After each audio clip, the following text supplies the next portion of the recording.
comes from a variety of reasons, but the accrual of damage over time from damaging agents like oxidation are the primary causes. But this mitochondrial dysfunction does something else, which is incredibly interesting but seldom discussed. For your muscle cells to function, they need to be activated by neurons that extend from your spinal cord to the muscle cells. This whole system is called the motor unit. Now, with extreme age, the motor unit disengages its different components, meaning the neuron that was normally in charge of activating the muscle cell to contract pulls away from the muscle cell. This is called denervation. Denervation occurs because of the degeneration of a part of the neuron called the axon, which is the part that communicates with the muscle cell across an area called the neuromotor junction. Anyway, we don't need to really get into the specifics, but the axon terminal, the part shown here, the end part of the neuron, distances itself from the muscle cell, weakening the connection between the two.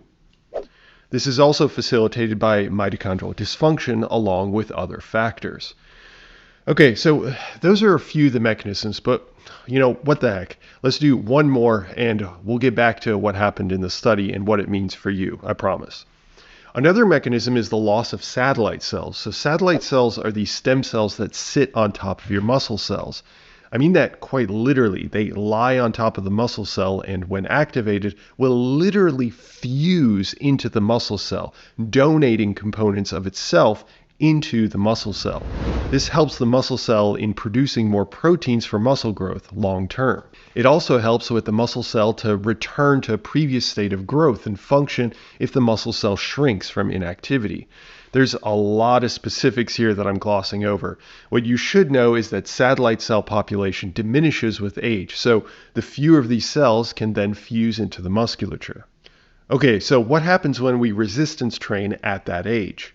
I plan on getting into the specifics of the exact resistance training protocol, including exercises, intensities, and more in the extended version of this video, including a training plan, which is available for you if you are a Physionic Insider. If you're interested in joining the Physionic Insiders, I'd really love to have you aboard. You can find the link in the description box. But let's discuss what happened first, shall we?